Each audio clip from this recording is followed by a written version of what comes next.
I would like to call the Committee of the Whole Building, Planning, Zoning, and Public Work meeting of February 14th, 2022 to order. I'll call the roll. Brereton. Brereton is absent. Fleury. Here. Frank. Here. Freeman. Freeman is absent. McGee. Here. Mulhall. Here. Prather. Here.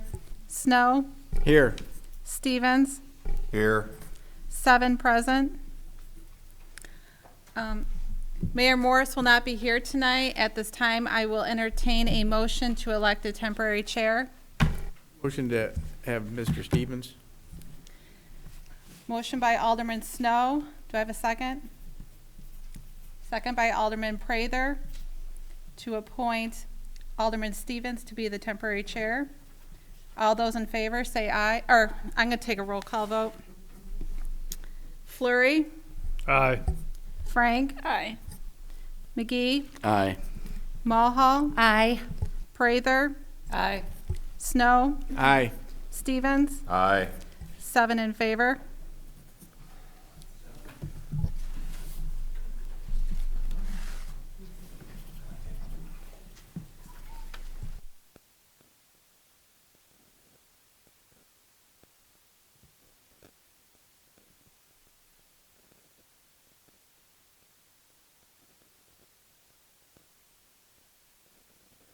Welcome to the February 14th, 2022 City Council meeting. Did roll call? Any public comment? Do not have any public comment? Public forum? None. None. Reports from offices, boards, and special committees. Public Works unfinished, none. And we come into Public Works new business. And it looks like A, update. Thank you. Updates of Public Works. We've got informational open houses scheduled for both Florence Court and Logan Avenue. Florence Court will be held at the City Council Chambers on Thursday, February 24th from 4 to 7. There'll be letters that'll be sent out to the residents on Florence Court with the invitation for that event. Copies will be shared with we'll put in the council packets for next Monday's meeting. And also, our informational open house for Logan Avenue residents will be held again in the City Council Chambers on Tuesday, March 1st from 4 to 7. So again, we'll have letters that go out to all the property owners and residents, and you'll be copied on those as well. And that's an opportunity for the residents to talk to city staff. We'll have contractors representatives as well as the engineer representatives will all be here to answer any questions that may come up, and we can go over the plans and the project schedules with the residents.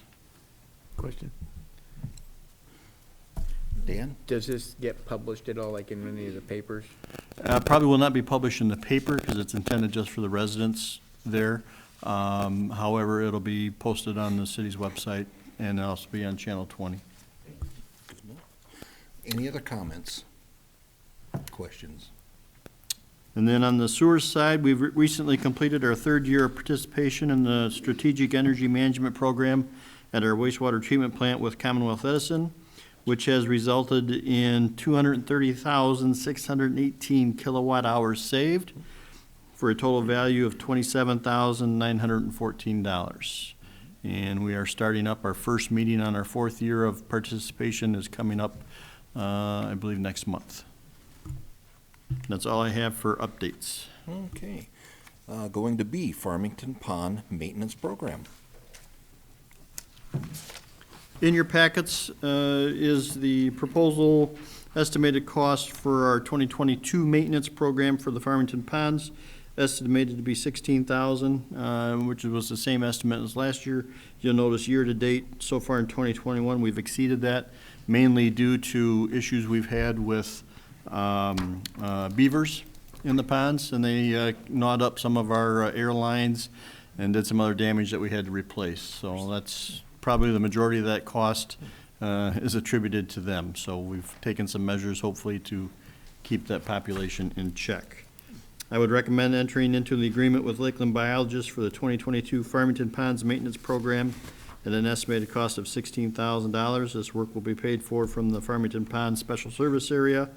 The maintenance budget for the Farmington Ponds is $22,200. Can we get a motion on that?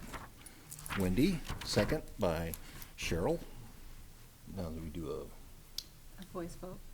we'll have a voice vote on that. All those in favor, aye. Aye. Those opposed, same. It passed.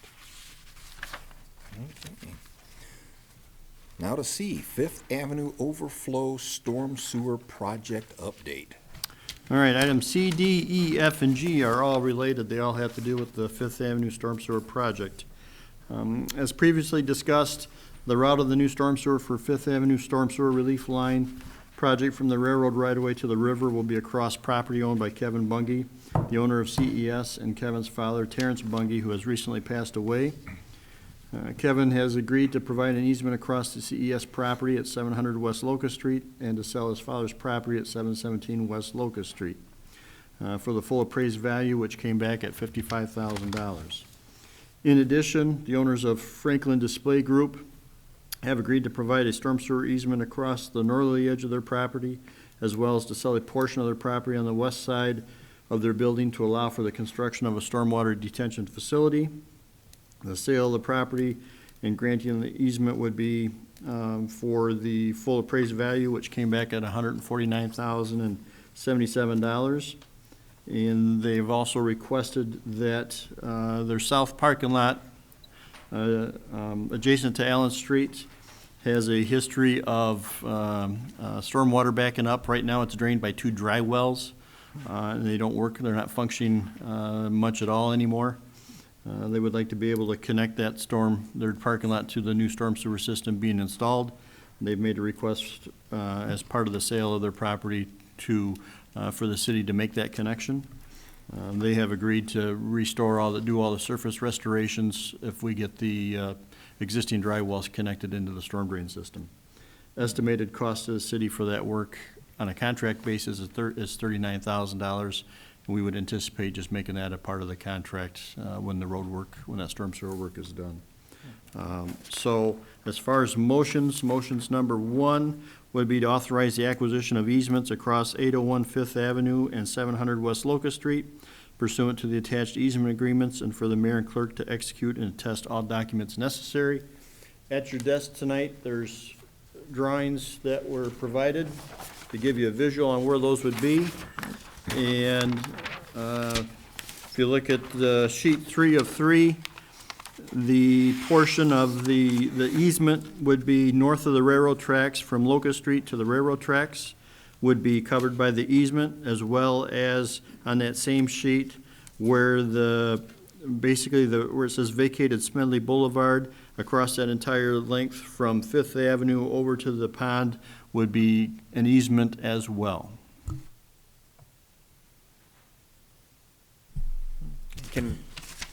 Okay, so we need, Can we make an omnibus motion to go ahead and approve all 3? can we approve all 3 at once, or? I don't think we want to do that. Okay. It's a- do them separately. Okay, Separately, I'll make okay. the motion recommendation number 1. And a second from Mrs. Mulhall. Do we have any questions or concerns about this? And this is gonna be an individual, You do voice. just voice voting, okay. Those in favor, aye. Those opposed, aye, nay. Okay, moving on to recommendation number 2. So motion number 2 is to authorize the acquisition of 2.995 acres for the purchase price of $149,077 pursuant to the vacant real estate contract prepared by the city attorney, and to authorize the mayor to execute and the clerk to attest all documents required. And again, that also includes the connection, the contract includes the connection of the storm sewer. Okay. And if you look on the map, sheet 3 and 3 and 2 and 3, the majority of the pond area is shown on sheet 3, and sheet 2 shows the bottom portion, as well as the piping that's going to be from the pond down to Allen Street. Can I get a motion on this? Mr. McGee and Mr. Fleury. Okay, those in favor, aye. What? Oh, geez, I'm sorry. Any questions or concerns? I'm jumping ahead, sorry. He wants to omnibus, you're okay. Everybody says let's get out of here. Okay, no questions or concerns? Okay, those in favor, aye. Those not, nay. It is carried. And then third motion would be to authorize the acquisition of 717 West Locust Street for the price of $55,000 pursuant to the vacant real estate contract prepared by the city attorney and to authorize the mayor to execute and clerk to attest all documents required. And again, looking on the map, this would be that for that parcel, the small square parcel lying north of Locust Street on sheet 3 of 3. And again, all of these expenses will be paid for from capital funds. Okay. Can I get a motion on this? Snow, and second by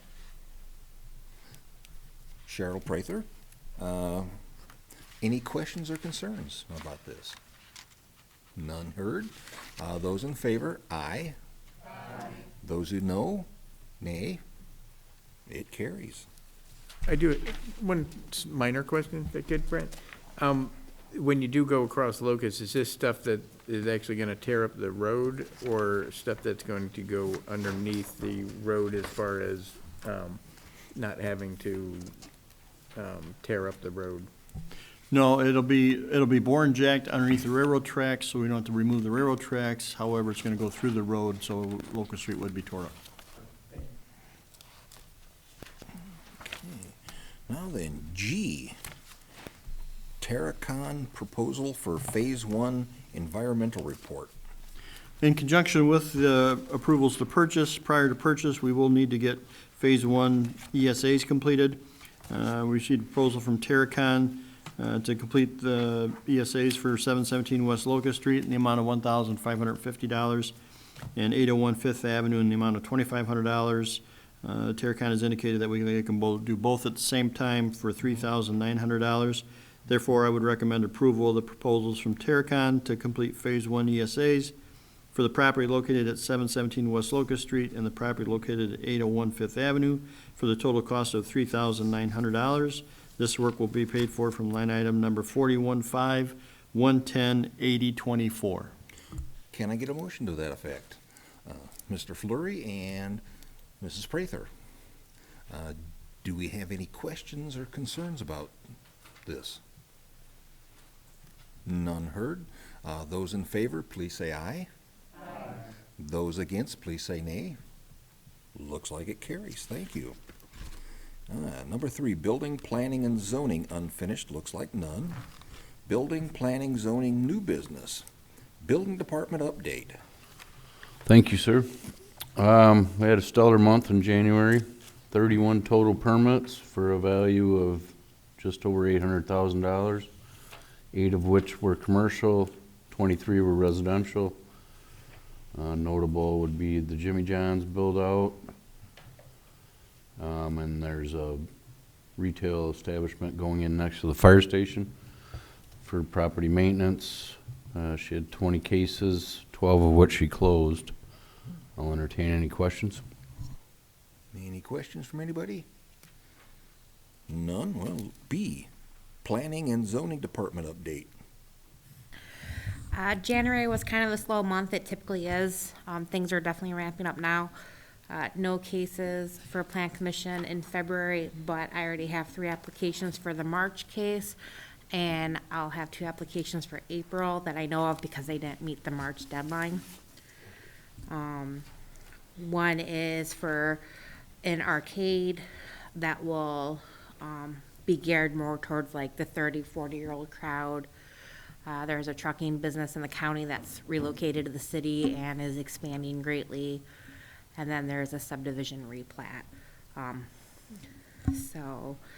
But yeah, things are moving up. I've, just this last couple of weeks, tons of phone calls and emails with potential developments, businesses moving into vacant buildings with questions.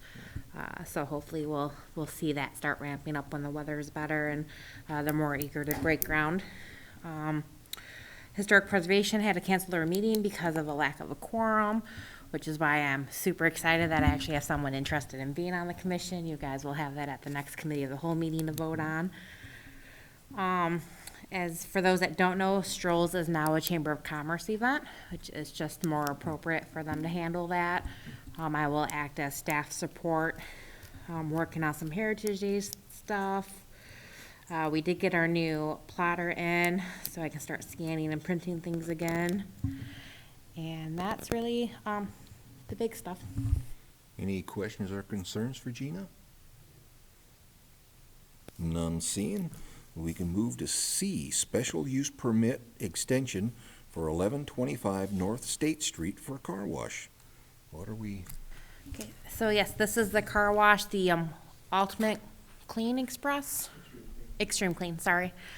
Extreme Clean. It's going next to the Little Caesars, due to COVID, you know, material shortage, labor shortage, everything shortage. It's been delayed. The property owner developer, is here to answer any questions, to give an update on the status of where he's at with that project. does anyone have any questions or concerns for the gentleman? I'll make the motion to approve the extension. Okay, guess we gotta do that first. Second on it? Natalie? Okay, any questions or concerns for the gentleman? Seeing none, since we got a motion, those in favor of A? Aye. Those opposed say nay. Looks like it carries. Okay, now then. The D, the appointment of Dawn Brooks, our attorney has something to say about that. It makes sense to have the mayor here for his appointments, so we're Mhm. actually just going to, if there's no objection, strike it from the call this evening and then bring it back in 2 weeks. No action is necessary unless there's an objection to just striking it from the agenda. I guess I do, so time-wise, is it gonna work okay? She, won't be appointed in time for this month's meeting, but she'll be able to be on all the other ones. And I've been communicating with her, keeping her up to date on what the commission's doing, so that when she does get appointed, she'll be able to jump right in. But if we moved it forward tonight, would it? I would really not recommend doing that. No? Yeah. Okay, then we'll move down to 5 other. Resolution authorizing certain annual parades for 2022. We have the, do we have the schedule in the back? Okay. Can I have a motion to approve the parades? Natalie Mulhall and Mr. Matt Fleury. Any concerns, questions about any of it? Seeing none, those in favor, say aye. Those opposed, nay. Looks like it did done and passed. Now B, Police Interagency Agreement, Winnebago, Boone Integrity Task Force, Winnebago and Boone County, Illinois. Chief, I take it that's you. That would be me, thank you. Yeah, if you would turn to your packet for the Intergovernmental Agreement for Winnebago Boone County Integrity Task Force. What this is an agreement for investigation amongst all of the participating agencies. The task force is designed that if one department has a critical incident as outlined in the IGA, that these other agencies would make up a investigating agency or board, and ultimately be responsible for investigating that particular incident, and ultimately taking that investigation to either the Winnebago or Boone County State's Attorney for review of any charges. State law does prohibit departments from investigating their own officer-involved shootings, deadly force incidents, things of that nature. This was created back in 2004, and we have been participants since that time. So I would request a motion to authorize the IGA for the Winnebago Boone County Integrity Task Force. Can I get a motion? Matt Fleury's motion, second by Cheryl Prather. Any questions? Dan? So, out of curiosity, if you can disclose, how much time is spent by our people or other people's investigating on a, and I realize it fluctuates by incident, but do we wind up spending a lot of time? Well, I can't speak obviously for other agencies. Some agencies have by agreement, more personnel that is assigned to the task force. We currently have one officer, it's actually Sergeant Smaha, who's been assigned and has been assigned since its inception. And, you know, when we do have an incident worth investigating that the board does approve the task force being called out on, yeah, it could be a matter of days that they are you know, spending investigating these particular incidents. In terms of how often we specifically do it, it's not very often because, you know, you have multiple agencies that do have personnel that contribute to this. So it's just a matter of who's available at that particular time. So no one agency really gets bogged down with the majority of the work. Any other questions for the chief about this? None? Okay, those in favor of the agreement, please say aye. Aye. Those not, nay. Looks like it carries.